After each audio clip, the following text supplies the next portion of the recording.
اللهم صل على سيدنا ومولانا محمد مادن الجود والكرم وآله وصحبه وبارك وسلم صلاة وسلاما عليك يا رسول الله صلی اللہ تعالی علیہ وسلم۔ بڑی مشہور و معروف آیہ کریمہ کی تلاوت کی ہے اور بہت نازک مسئلہ اس کے اندر بیان کیا گیا ہے۔ آیت کا معنی یہ ہے، آپ نے اور بھی مقررین اور خطبہ سے سنا ہوگا، اللہ پاک ارشاد فرماتا ہے یا ایھا الذین آمنوا ادخلوا فی السلم کافہ، اے ایمان والو اسلام میں پورے داخل ہو جاؤ۔ ولا تتبعوا خطوات الشیطان،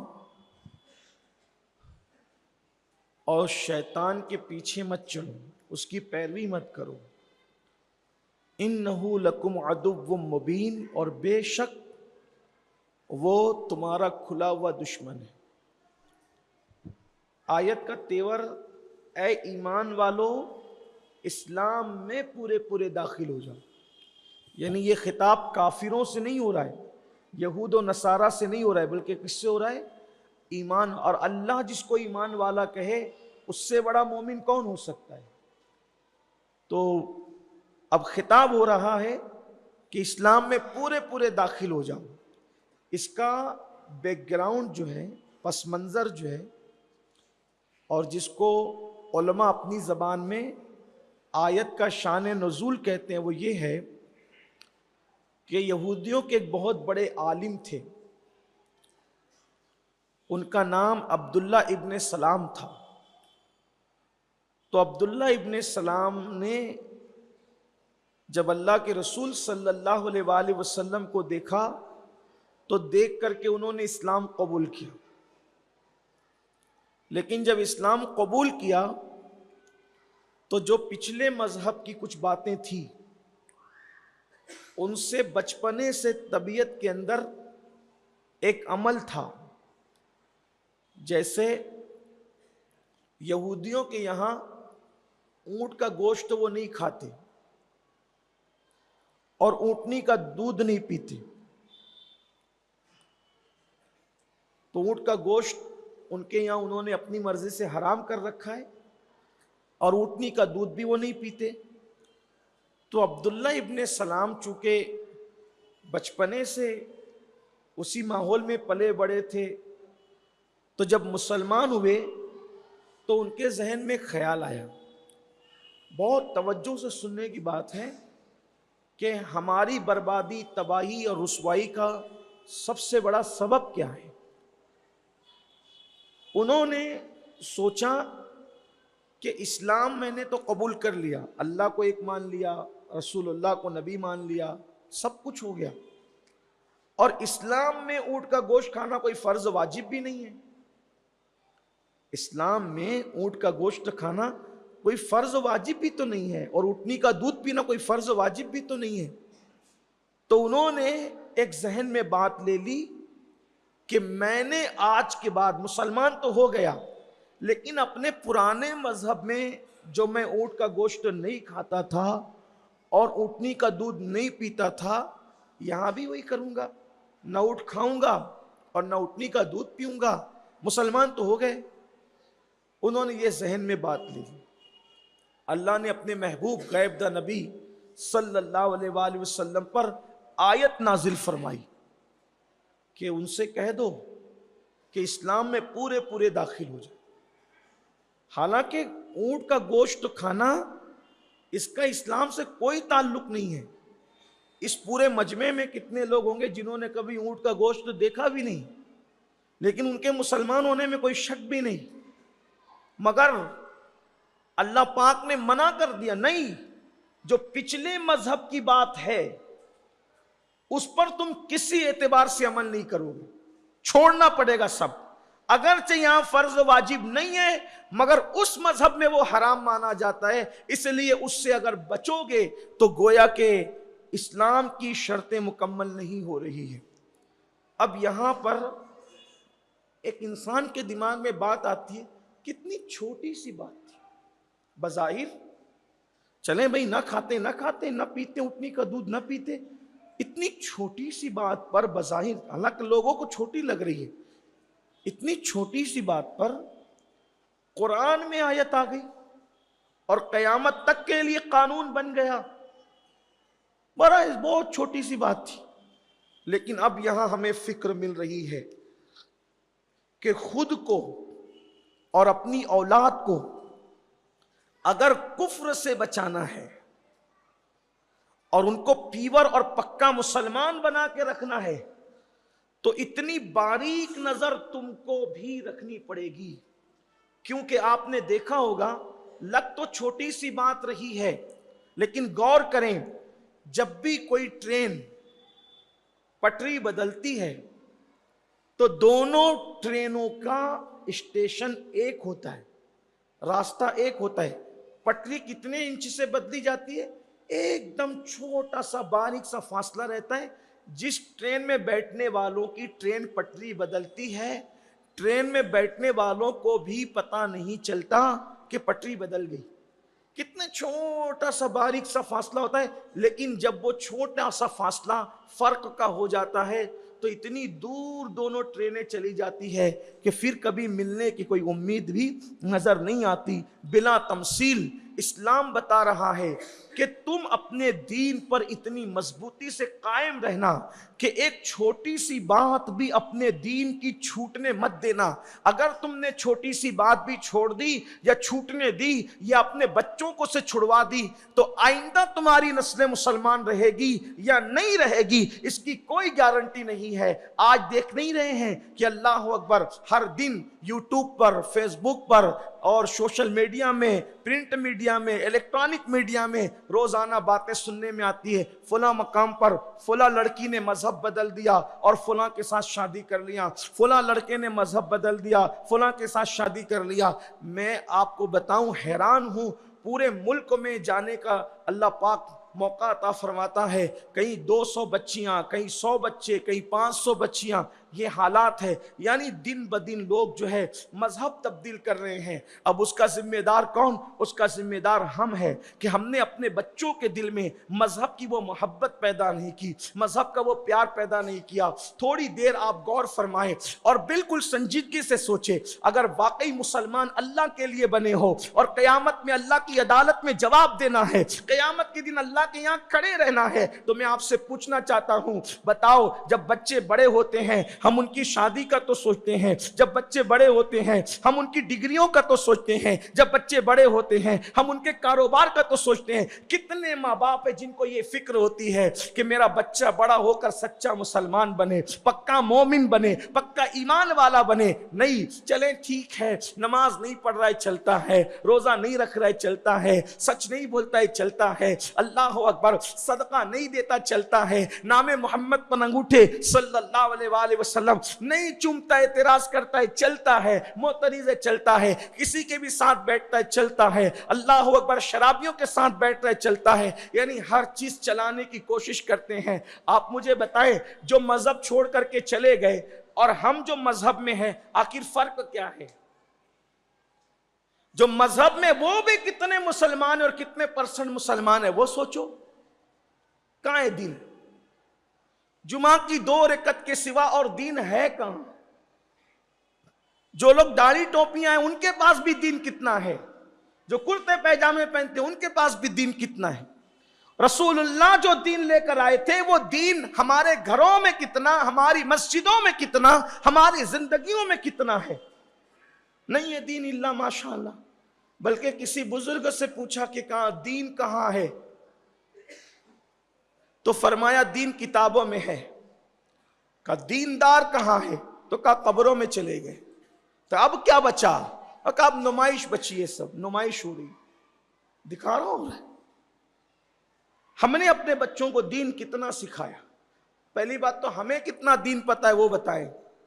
جس قوم کو رسول اللہ کے والدین کا نام نہ پتہ ہو، حضور علیہ السلام کی بیویوں کے نام نہ پتہ ہو، حضور علیہ السلام کے شہزادے اور شہزادیوں کے نام نہ پتہ ہو، پوچھو مسلمانوں سے۔ بلکہ یہ سب تو اپنی جگہ ہے، جس قوم کو 5 کلمے یاد نہ ہو، بلکہ کلمے یاد ہونا تو دور کی بات، نکاح کے موقع پر اگر قاضی کلمہ پڑھا رہا ہے تو اس کو کلمہ بھی پڑھنا نہیں آ رہا ہے۔ شادی سے پہلے سب سیکھا، کلمہ نہیں سیکھا۔ اب تو ڈر کے مارے قاضی کو ہاتھ میں مائک لے لینا پڑتا ہے کہ کہیں اس کے قریب مائک کروں گا تو الٹا سلٹا پڑے گا تو کہیں بے عزتی نہ ہو جائے۔ عام طور پہ میں ایسا ہی کرتا ہوں کہ میں اپنے منہ کے قریب مائک کر لیتا ہوں کہ اس کی آواز پبلک میں نہ پہنچے کہ یہ الٹا کلمہ پڑھ رہا ہے، صحیح نہیں پڑھ پا رہا ہے۔ اتنے حسین اور خوبصورت موقع پہ اس کے خاندان، کیونکہ مومن کی عزت پہ پردہ ڈالنا بھی تو فرض ہے۔ اتنی بڑی نیکی ہے کسی کے پہ پردہ ڈالنا، اسی لیے میں لڑکوں کو مائک نہیں دیتا نکاح کے وقت، میں خود ہی لے کر کے بیٹھتا ہوں تاکہ سننے والے سن لے کہ پڑھا کیا جا رہا ہے یہ نہ سنے، پڑھایا کیا جا رہا ہے وہ سن لے۔ نہیں پڑھ پاتے کلمہ بہت سارے نوجوان۔ اب آپ بتائیں جس قوم کو کلمہ پڑھنا نہ آتا ہو، اس کا مسلمان کیا اس کی حیثیت ہے اور وہ کیسا مسلمان ہے؟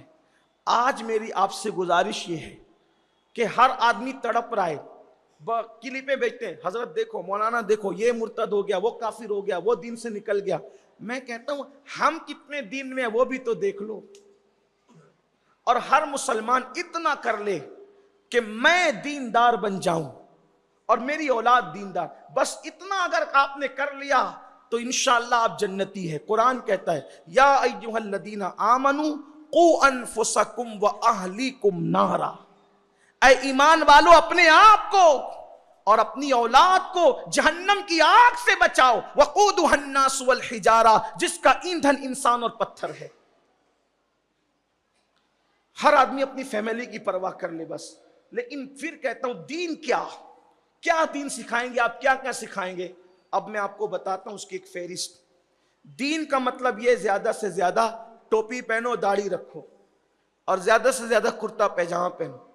آپ کو میں یہ بات بتا دوں، ٹوپی، داڑھی، کرتا پیجامہ اس کی اہمیت اپنی جگہ ہے، لیکن یہ سب بات کی چیزیں، اصل دین ہے عقائد۔ جو عقیدہ اللہ و رسول کی طرف سے ہمیں ملا، ہمارے ہر بچے کو معلوم ہونا چاہیے کہ اسلامی عقیدہ کیا ہے۔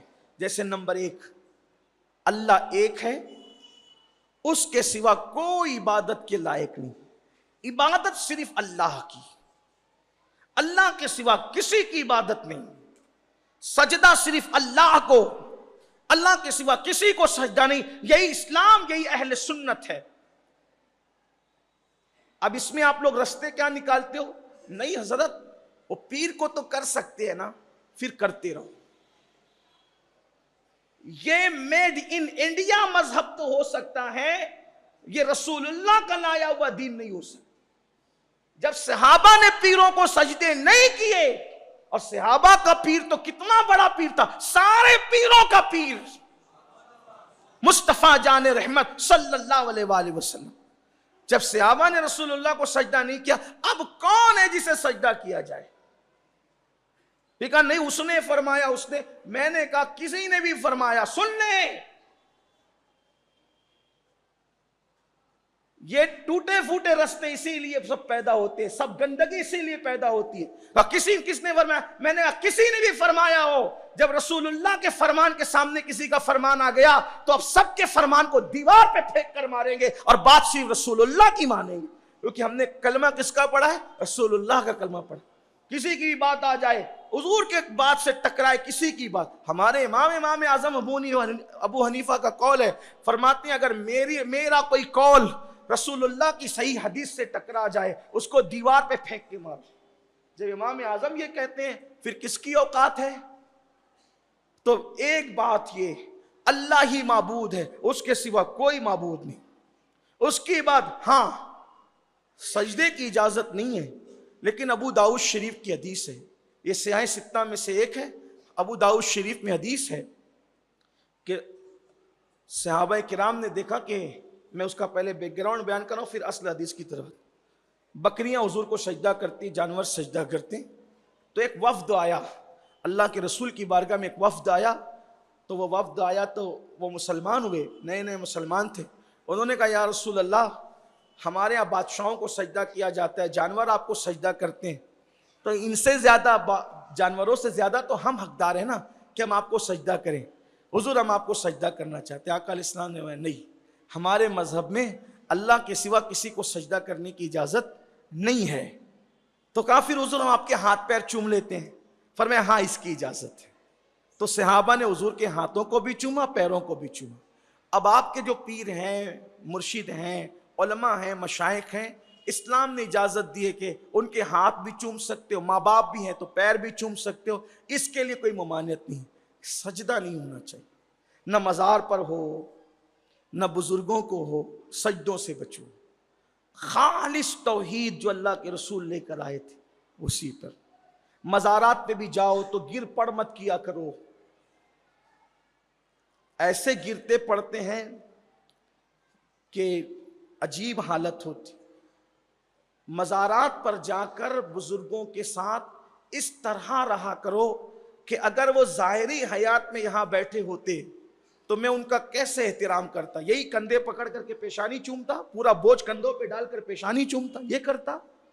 پورا اپنا وزن ان پہ ڈال دیتا؟ یہ کرتا نہیں۔ اگر وہ ظاہری حیات میں ہوتے تو کیسے ادب کرتا؟ بس وہی ادب ان بزرگوں کا ہونا چاہیے۔ جو حیات میں ادب ہے وہی ہمارے یہاں بعد ممات بھی ادب ہے۔ اہل سنت میں یہ ادب کرو، فاتحہ پڑھو، ان کے وسیلے سے دعا کرو، اور اگر ان کو اللہ کا بندہ سمجھ کر، اللہ کا بندہ سمجھ کر، یہ سمجھ کر کہ اگر اللہ ان کو اجازت دے گا، کیونکہ یہ اللہ کے محتاج ہے اور ہر بندہ اللہ کا محتاج ہے، اللہ کے اذن کا محتاج، تو اللہ کا محتاج بندہ، اپنا نہیں، اللہ کا محتاج بندہ، اللہ کے اذن کا محتاج بندہ سمجھ کر کہ یہ اللہ کا مقبول محبوب بندہ ہے، اگر اللہ اس کو اذن دے، اجازت دے، تو میں اس سے جو طلب کر رہا ہوں یہ اللہ کی عطا سے مجھے عطا کرے گا۔ اگر اس عقیدے کے ساتھ مانگنا چاہے تو اس ولی سے بھی مانگنے کی اجازت ہے، مانگ سکتے ہیں اللہ کا بندہ سمجھ کر۔ ٹھیک، اگر یہ کوئی سمجھ کے مانگتا ہے کہ میں مانگوں گا اور اللہ نہ چاہیں تو بھی یہ دے دیں گے، تو پھر وہ مسلمان نہیں رہ جائے گا۔ سچی عقیدے کی بات یہ تو ہو گیا اللہ کے بارے میں، بڑی تفصیل ہے، جمعہ کے آدھے گھنٹے کے خطاب میں یہ سکھایا نہیں جا سکتا۔ آپ کو علماء کے پاس بیٹھنا ہوگا، واقعی عالموں کی خدمت میں جو واقعی علم رکھتے ہوں ان کے پاس عقائد کی معلومات کے لیے، یا پھر جو کتابیں ہیں، ایک کتاب ہے بڑی مفید ثابت ہوگی اگر آپ اس کو پڑھ لیں آسانی کے ساتھ، بہار شریعت کا پہلا حصہ وہ پڑھ لیں، یا پھر عقائد و معمولات اہل سنت، یہ سنی دعوت اسلامی کے مکتب سے چھپی ہوئی، ایک بار اس کو پڑھ لیں۔ صرف پڑھ لو گے تو بھی آپ کو پتہ چل جائے گا کہ ہمیں عقیدہ کیا رکھنا، یہ اللہ کے بارے میں، یہ اور پھر رسول اللہ کے بارے میں۔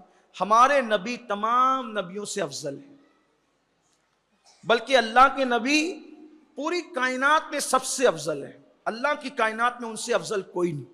اس کو میرے امام کہتے سب سے اولا وہ اعلیٰ ہمارا نبی، سب سے بالا وہ اعلیٰ ہمارا نبی، اپنے مولا کا پیارا ہمارا نبی، دونوں عالم کا دولہ ہمارا نبی، سارے اچھوں میں اچھا سمجھیے جسے ہے اس اچھے سے اچھا ہمارا نبی۔ پھر حضور پر جیسے ایمان لانا فرض ہے ویسے ہر نبی پہ ایمان لانا فرض، کسی ایک نبی کی نبوت کا بھی انکار نہیں کر سکتے، ہر نبی کو ماننا فرض، ایک نبی کا انکار کرنا ہر نبی کا انکار کرنے کے برابر ہے، کفر ہے کسی ایک نبی کا بھی۔ اب جتنے نبیوں کا نام قرآن اور حدیث میں آیا ہے سب کو مانتے ہیں، جن کے نام قرآن حدیث میں نہیں آئے ان کو بھی مانتے ہیں، اس لیے کہ چندی کے نام آئے ہیں، اور انبیاء کی تعداد تو کم و بیش 1,00,000 یا 2,24,000 سب کو مانتے ہیں۔ اسی لیے اگر کسی کا ذکر آ جائے کہ فلاں نبی تھے، نہ قرآن میں ذکر آیا نہ حدیث میں، نہ علماء نے اس کی تصریح کی، چپ رہو، خاموش رہو، نہ ان کا اقرار کرو، نہ ان کا یعنی کہ نہ ان کے بارے میں یہ کہو کہ ہم نبی مانتے ہیں نام کے ساتھ، اور نہ ان کے بارے میں یہ کہو کہ ہم نہیں مانتے، اس لیے کہ ہمیں جب علم ہی نہیں، ہم بس اتنا کہتے ہیں جتنے نبی آئے، جتنے رسول آئے ہم سب کو مانتے ہیں۔ اور پہلی بات تو لایانی باتیں لایا ہی مت کرو۔ آقا علیہ السلام فرماتے تمہارے دین کی خوبصورتی اس میں ہے کہ جس میں نہ تمہارا فائدہ ہو نہ نقصان ہو اس کو چھوڑ دو، جس چیز میں نہ فائدہ ہے نہ نقصان ہے چھوڑ دو اس کو۔ جیسے لوگ پوچھتے ہیں آدم علیہ السلام کی مزار کہاں ہے، اس سے اپنے کو کیا فائدہ ہے، نوح علیہ السلام کا مزار کدھر ہے؟ اس سے ہمیں کیا فائدہ ہے؟ اسماعیل علیہ السلام کے بدلے میں جو دمبا ذبح ہوا تھا اس کا گوشت کس نے کھایا؟ ابھی کلمہ یاد نہیں ہے، وہ دمبے کے گوشت کس نے کھایا اس کی پڑی ہوئی۔ یہ حالات آپ اندازہ فرمائیں، مسلمانوں کے یہ گرتے ہوئی سوچ ہے، فکر ہے۔ تو ہمارے نبی سب سے افضل، ہمارے نبی کے بعد سارے انبیاء پر ایمان لانا ہمارے لیے ضروری۔ ایمان لانے میں ہم فرق نہیں کرتے، ہاں لیکن یہ عقیدہ ہے کہ بعض کو بعض پر فضیلت حاصل ہے، ٹھیک۔ اس کے بعد کوئی بھی غیر نبی کسی بھی نبی کے برابر نہیں ہو سکتا، یہ بھی ہمارے اسلامی عقائد میں شامل ہے۔ پھر حضور علیہ السلام کے اصحاب ہیں، اصحاب کرام، اور حضور کے تمام صحابہ میں سب سے افضل ترین صحابی حضرت سیدنا ابو بکر صدیق رضی اللہ تعالیٰ عنہ ہیں۔ افضل البشر بعد الانبیاء بالتحقیق صدیق اکبر، فاروق اعظم، عثمان غنی، مولا علی۔ خلافت علی ترتیب ہے، فضیلت علی ترتیب ہے۔ حضور علیہ السلام کے اہل بیت جیسے حضور کی طرح کوئی نہیں، ویسے حضور کے گھر والوں کی طرح، اہل بیت کی طرح بھی کسی کے گھر والے نہیں، ویسے جیسے حضور کی طرح کوئی نہیں، ویسے حضور کے صحابہ کی طرح کسی کے اصحاب نہیں، کسی کے ساتھی نہیں، کسی کے ماننے والے نہیں۔ تو حضور کے اصحاب کی طرح کسی کے اصحاب نہیں، حضور کے اہل بیت کی طرح کسی کے اہل بیت نہیں۔ پھر اس کے بعد عشرہ مبشرہ ہے، پھر اس کے بعد جو ہے وہ صحابہ کرام کی ترتیب ہے، اور ہر صحابی لائق تعظیم ہے۔ جب بھی تم کسی صحابی کا ذکر کرو، خیر سے کرو، ادب سے کرو، احترام سے کرو۔ جو صحابی پر تبرہ کرتا ہے، گالی دیتا ہے، اللہ نہ اس کا فرض قبول کرتا ہے نہ نفل قبول کرتا ہے۔ پھر اولیاء کرام، اللہ انسانوں میں جس کو چاہتا ہے اس کے نیک اعمال کی وجہ سے، اپنے فضل کی بنیاد پر، اپنے فضل کی وجہ سے اس کو اپنا ولی بناتا ہے۔ جو ولی بن جاتا ہے وہ اللہ کا دوست ہو جاتا ہے، جو اللہ کا دوست اور مقرب ہو جاتا ہے اللہ پاک اس کی دعائیں قبول کرتا ہے، اس سے کرامتوں کا ظہور ہوتا ہے۔ جو ولی سے کی بے ادبی کرے، ولی کا انکار کرے،